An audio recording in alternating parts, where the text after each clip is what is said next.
On behalf of APSA's Professional Development Committee, it gives me the distinct honor to introduce our next Tech Talk speaker, Dr. Ben Abelson.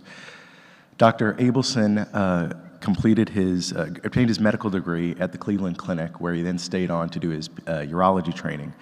After that, he completed the prestigious training in pediatric urology fellowship at Vanderbilt, and now he's a practicing pediatric urologist at the Phoenix Children's Hospital with an appointment at the Mayo Clinic College of Medicine. Dr. Abelson is going to be talking to us about the very important topic of testicular torsion. So I hope everyone will give him his full attention and a warm APSA welcome to Dr. Abelson.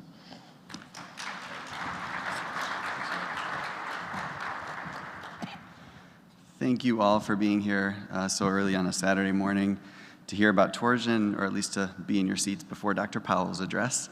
But thanks for your attention and for letting a urologist infiltrate your ranks this morning. So I want to talk about torsion from the perspective of time is tissue. How do we take more efficient care of these patients? Because we know the longer these kids wait to get to the operating room, the more likely it is that we will have to remove a testicle for torsion. I have no disclosures, and the objectives you can look at in your syllabus. So when I rush to the hospital on a Saturday afternoon, when I'm on call, I do my thing, get home, open the door. My wife says, "Hey, honey, did you save it?" And unlike you all who are going to the hospital to save lives most of the day, I'm saving the torced testicles of Arizona. And obviously that has a lot of importance for these boys and their families. But a torsion surgery is not very complicated. It is one of the most straightforward surgeries we do. It has nothing like the complexity of hypospadias or complex bladder reconstruction. So my ability to take care of these patients effectively has nothing to do with the fact that I've filled up my CV, like Dr. Coakley said, so thank you for that warm introduction. But that's not really what allows me to care for these patients. It's these two factors. It's the health literacy of the boy who has the torsion and his environment, as well as the hospital system that he encounters once he finally gets there. So these are the 2 points that I want to talk about today, as opposed to how to fix testicular torsion. In order to do that, I want to talk to you about a little boy named Danny, who's a high schooler. And for all of you who have kids whose heads are buried in their graphic novels, I'll use cartoons as well to tell his story. So Danny gets to school. He's got terrible testicular pain all of a sudden, but he really doesn't know what's going on. He doesn't want to do anything about it in the middle of a busy school day. His left testicle is twisted a couple times around, and he's just miserable, all right? He's walking through the hallways, he's keeled over. He even passes the school nurse, who asks him if he's okay, but just like any teen boy, he says, "No, I'm fine, it's just something I ate," and he goes about his business. He tries to go to lunch. He's not hungry at all. He has a few bites, and he promptly finds his way to the bathroom to throw up from his pain. He gets home, his parents are concerned about him, but again, he's a private 14-year-old boy, and he doesn't want to have a long discussion with his mom about scrotal swelling. So he goes to sleep thinking that this is going to go away overnight. And again, these are things that we hear all the time. I'm sure you hear, whether it's in the context of torsion or some other time-limiting acute issue. So finally, he wakes up in the morning. His left scrotum is the size of a grapefruit, and he knows he has to do something. So he finally asks his parents for help, and thus the process of getting help starts. But there are a lot of barriers, right? So he runs into a traffic jam on the way to the hospital. The hospital is slammed. Perhaps he slips through the cracks of the typical triage pathways that are in place at the ER. Perhaps there's no surgeon available, and he is driven 2 hours across the state where there is surgical care available. And then he is also the victim of the typical game of telephone, in which 10 different people have to know about his torsion before he's actually taken care of. And finally, he gets to the operating room of one of us or one of you, and he is cared for. But unfortunately, it's been 15 hours. The likelihood of testicular salvage at this point is pretty low. So we then have a tearful conversation with his parents, who are concerned about his future fertility, and a boy who's concerned about explaining this in the locker room next week when he arrives with one testicle. So this is important, and in order to discuss some of these issues, I want you to consider this torsion timeline. So from the onset of pain to eventually getting to one of our operating rooms and presentation to the hospital somewhere in between. So there are a variety of systems practices that can be put in place to take care of these patients quickly. And I will talk about some of those, including what we're doing at Phoenix Children's. Direct transfers for confirmed torsions from outside can be directed straight to our operating room instead of being admitted at the emergency department first, and I'll talk to you about that a little bit more on the next slide. This is a very easy quality project, right? This is very easy to measure. It's easy to track the time from presentation to arrival in the OR. So it's something that we should keep our eyes on. It's one of the only objective measures that U.S. News and World Report uses, for better or for worse, to rank pediatric urologists.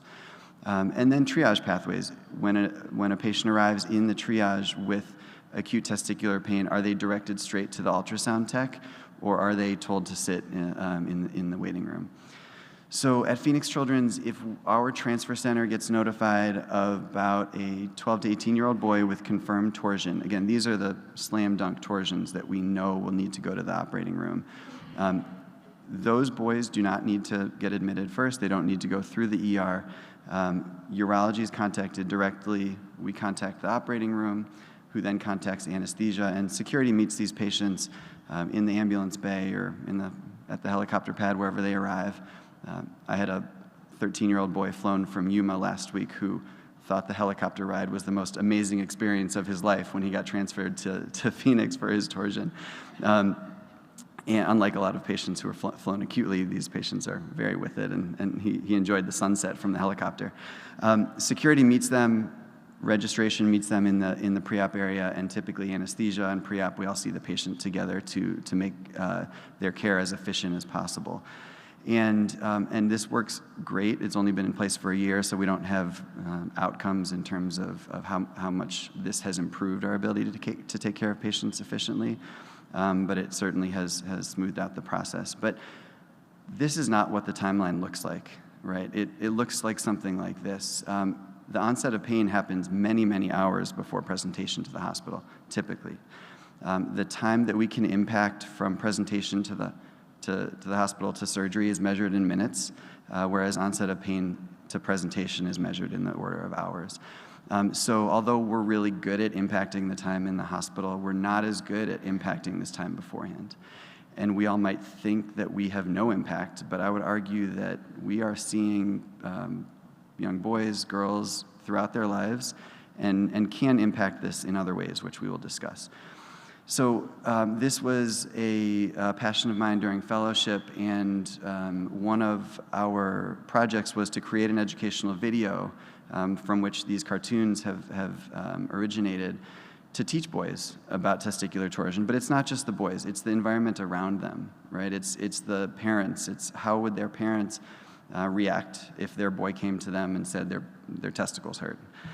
It's the primary care providers. Are they aware of the acute need to evaluate acute testicular pain? School nurses, they're, again, the first line in a lot of these kids at school who either might not feel comfortable going, or the boys do arrive in the school nurse's office, and they might be the first healthcare provider that they see. So we were fortunate enough to work with a really talented team to create this educational video, which I'm not going to show today. I will have a QR code at the end to share with you. But our goal was to evaluate the baseline understanding of these 4 groups about testicular torsion, show them this video, and see whether it had an impact, okay? And I'm not going to bore you with all the results. I'll just give you some of the highlights. Only 21% of parents say that if their son came to them with acute scrotal pain, they would go straight to the emergency room. Right? Most would eventually get there, but they report they'd typically wait 4 to 6 hours to see if it went away on its own. And that's the time wasted, right? We can impact that time. Saving 4 hours is huge. Saving 40 minutes in the hospital is probably not as important. 75% of boys say that if this happened at school, they wouldn't even tell someone, So they would just ignore it and wait till they got home. And in fact, less than half of the school nurses who were surveyed actually say that if parents came and picked up a boy with acute scrotal pain, that they would recommend they go straight to the ER. Most of them say, call your pediatrician, right? And that's very reasonable for a lot of these situations, but we've all tried to contact pediatricians' offices for our own patients or our own children, and we know that that's gonna delay the whole process several hours. So talking about what you can do, what's the low-hanging fruit, right? It's educating ER triage, it's initiating processes like direct transfers that can get patients who are diagnosed outside to our operating rooms more efficiently. It's streamlining the communication from ultrasound tech to surgeon, and tracking your progress and the whole process at your institution, which I think is relatively easy to measure. But what is the less low-hanging fruit, if you will? It's education, okay? It's eliminating the stigma for boys to talk about genital problems, right? I don't expect every pediatrician to spend 5 minutes, or all of you to spend 5 minutes with any teen boy talking about testicular torsion. But if boys can feel empowered, boys and girls for other health issues can feel empowered to take ownership over their health, be willing to talk about their health issues with families, I think that's what's going to get these boys to the hospitals more quickly. And lastly, educating primary care providers obviously is important. And although we do take this for granted, I think it's always good to remember that primary care providers are the gatekeepers in a lot of these situations as well. This is my wonderful team at Phoenix Children's and my wonderful home team as well on the bottom. Hopefully this picture of a snowman can keep you guys cool for the rest of your weekend in Phoenix. I will say this is in Nashville, by the way, not in Cleveland. So thank you all, and I'm happy to answer questions if there's time, but I don't want to delay Dr. Powell.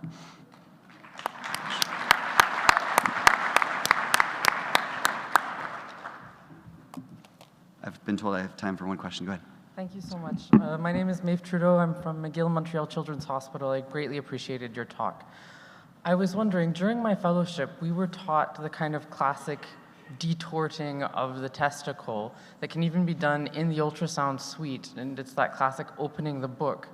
Especially before someone's put in a helicopter or anything, do you think it would be worth trying to teach this maneuver, or maybe having a video tutorial on how to do this? Because the kid immediately tells you when you have detorted enough.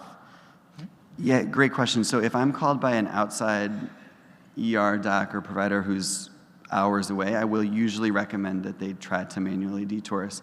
And like you said, it is usually very obvious. Once it happens, the testicle just loosens up and drops down, and the boy feels a lot better. I will say about a quarter to a third of torsions are twisted the other way, so it doesn't always work. It's something that we show our residents in the operating room.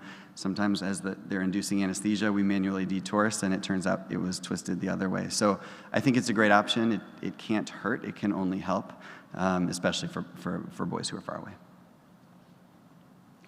All right, that's all. Thank you all for your time. Appreciate it.